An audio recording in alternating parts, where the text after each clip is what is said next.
Good afternoon, everyone. Bon après-midi, tout le monde. As of today, there are 2,293 wildfires that have occurred in Canada. Approximately 3.8 million hectares have been burned. And across the country, as of today, there are 414 wildfires burning, 239 of which are determined to be out of control. Also, as of today, an estimated 20,183 people remain evacuated from their homes and communities.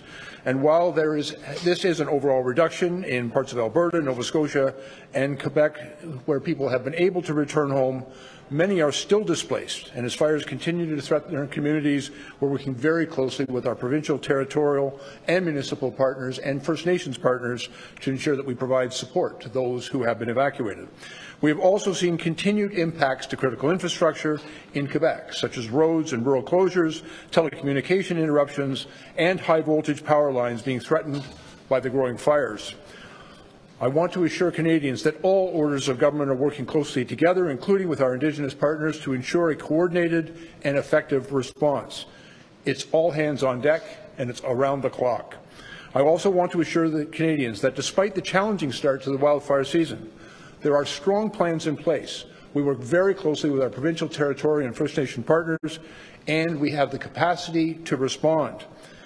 And just yesterday, I think all Canadians saw a heartwarming video of firefighters arriving from South Africa at the Edmonton International Airport.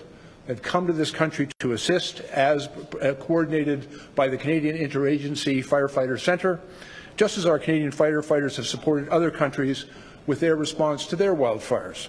And this is in addition to the firefighting support and resources that we've already received from the United States, Australia, and New Zealand, and which we also anticipate will be coming to Canada in the coming days.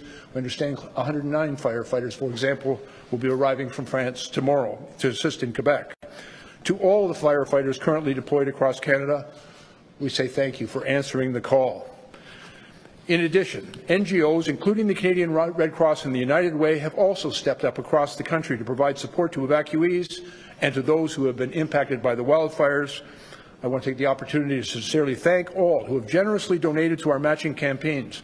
And with federal and provincial contributions, these appeals have already raised over $26 million in Alberta, $6 million in Nova Scotia, and in the Northwest Territories, they are close to reaching their $300,000 goal.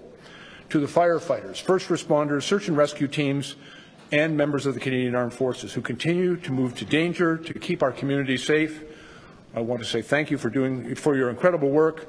I also want to thank all the public servants, Indigenous leaders, emergency management personnel, community organization, and everyone who is working collaboratively together around the clock to coordinate resources and to keep Canadians safe.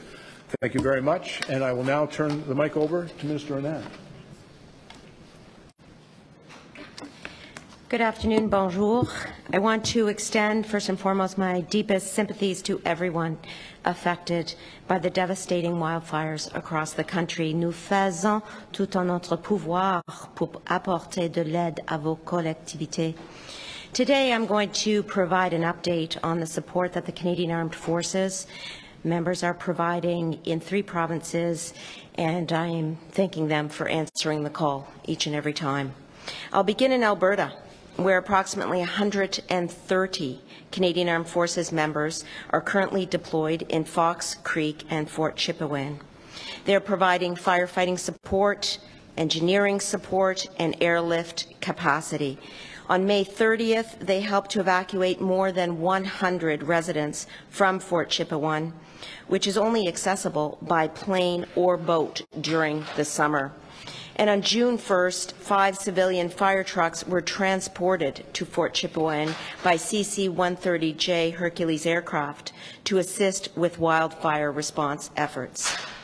Now, in Nova Scotia, Canadian Armed Forces members are providing support in 3 areas: planning and coordination, that's logistics type work, ignition specialist personnel and equipment, and personnel and tools to assist with firefighting. Ignition specialist personnel from CFB Gagetown are now on the ground, tasked with helping to prevent fires from spreading. An immediate response unit of approximately 100 soldiers from 2nd Battalion, the Royal Canadian Regiment, has completed firefighting training and is ready to deploy as soon as tasks have been identified for them.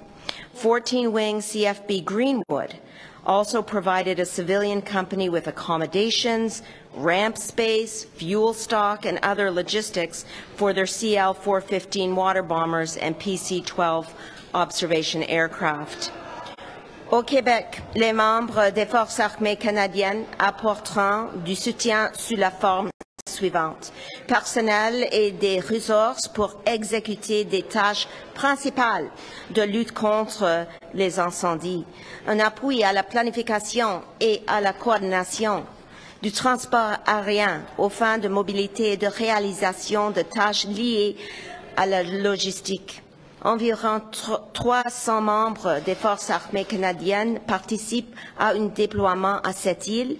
La réserve navale appuie également ces efforts. Le navire canadien de Sa Majesté Joliette sert de base d'opération avancée à cette île. De plus, une aéronef Hercules a contribué à l'acheminement de nourriture et de matériel aux résidents du territoire de la Mangani et la ville de Shefferville. CAF members, in conclusion, will continue to support provincial authorities as requested to keep communities and Canadians safe. And I thank them for their hard work, their dedication and bravery, for stepping up day after day. Together, we are all hands on deck, and we will keep going on to meet this challenge. Thank you. Merci. Miigwech.